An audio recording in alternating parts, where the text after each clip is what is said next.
Have you ever had one of those moments where you smell something or you see something or you feel something and it just triggers a memory? I'm Liz Zorab and this is Byther Farm. Today's video is sponsored by Readly and I'll tell you more about them later on.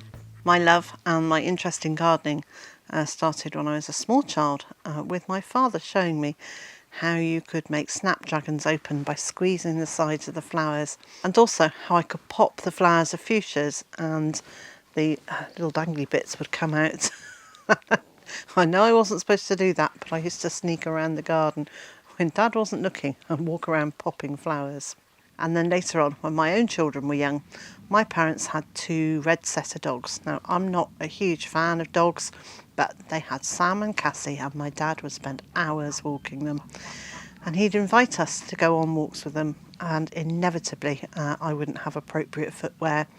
And so my father would lend me a pair of his socks and some Wellington boots. And the children would have their wellies because they were always in the car with me. And off we'd go for long treks with the dogs. And Dad and I would talk and we'd put the worlds to rights and we'd enjoy the wildlife and admire birds and trees. And it would be a just really nice time together, quality time. My children would be running around, doing their thing and finding treasures to bring back and show us.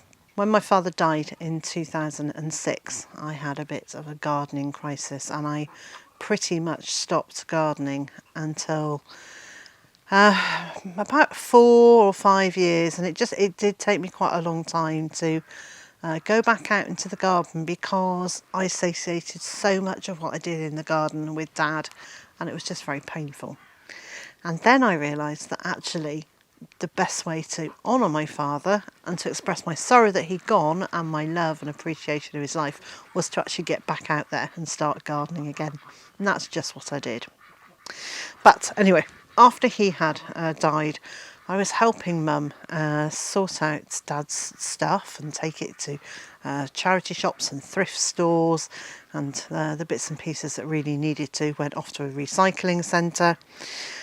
But in one drawer, I found a whole host of Dad's socks. The same kind of socks that I had borrowed on all those walks that we went to. Now, Dad died in 2006, but I am still wearing Dad's socks. So I didn't send them to a charity shop. I didn't take them to a thrift store. I kept all of Dad's socks.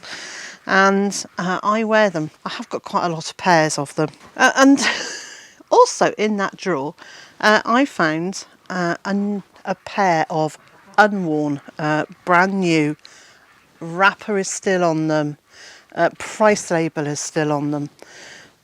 That's been 16 years since my father died, and I'm still wearing the socks that I found in his drawer. And it's probably nearly time that I took these ones out of their wrapper and added them to my sock drawer. So, what was the point of all of that?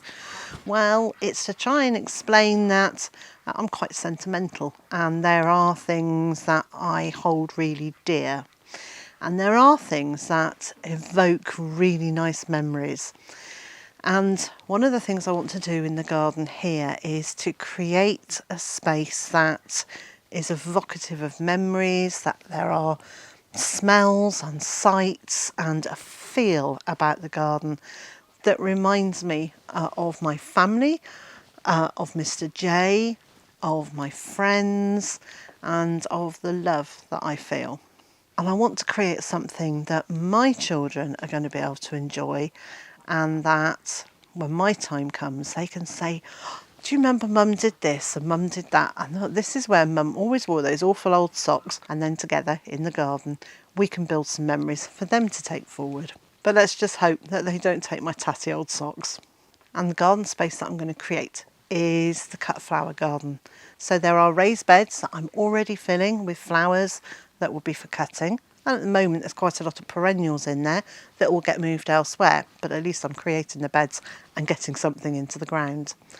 And the rest of the space, I want to create something like a prairie garden with big swathes of plants in big clumps, but then lots of grasses and I know how I want it to feel, but I have been struggling to kind of work out how that might look. So what I've been doing is looking back through lots of magazines for inspiration and ideas, and that's where Readly comes in. Readly is a magazine subscription app. You pay one price per month and then you have access to thousands of different titles. And best of all, you can take them wherever you go by downloading the app on your phone. They aren't just gardening titles, there are right across the range from motor cars and DIY to music, gardening, quilting, cooking, masses of different titles and covering different subjects. So I have saved my favourite magazines to my favourites section, and I can go there and find the latest editions, but also I can go back and look at previous editions. And there's a search facility, so you can just kind of browse and see what other titles might interest you. And you can search, and not just for magazines, but also for some newspapers as well. And one of the things that I found really useful is to have a picture from a magazine on my phone, and then actually stand in the space and kind of hold my phone out like this and look at the picture and see how it might, something like that might fit within the space. And for me that's a really useful tool, because I'm struggling to see how the feeling that I have in my head is going to translate into the piece of land that I've got available. And if you want to try a Readly magazine subscription, use the link that's in the video description and you can get a 2-month free trial. And so here it is, this fantastic space that I have available to create this garden for memories and for the future. And I've started off by putting in some grasses and bamboo and some fast growing trees like eucalyptus that will grow and partly screen the gap in the hedge there. And in this area I have started putting in some flowers and also some tall grasses. I've put in spiky plants so that as we first walk into the garden there are different colours, but there are these long strap-like leaves. And then behind me here there is a mixture of perennial flowers and grasses. And right across this area I want to put in attractive trees. So I've got an ornamental cherry tree there, and I've also put in another cherry tree at the far end of here, but I don't know whether it's purely ornamental or whether it's a fruiting one. It was one that I lifted from our previous home, brought with me as a 4 to 6 inch high little plant, so I have to wait a couple of years or so to find out what sort of cherry that is. So I've sort of started, I have put some things in, and I know that I want to put in a sort of meandering path that goes on the other side of these plants. So I want it to come down there, past the cherry tree and kind of wend its way round and back again, almost in a loop. And possibly I want a loop coming in this direction, but I don't know. And so I'm going to be doing lots and lots of research, lots of sketches and drawings and lots of what ifs. I'm also going to be talking to my children and my grandchildren and finding out the sort of plants that they really like and if there's things that they really want to see in the garden in the future. I'm going to include a couple of chairs or benches so that we can sit at different points and listen to the bird song and enjoy the smells and the view and the feel of the garden from now until, well, forever. This is one of the beds for the cut flowers, and these are very short but multi-headed sunflowers, and I absolutely love them. So I've been cutting these and using them in flowers in the house for the last 3 weeks.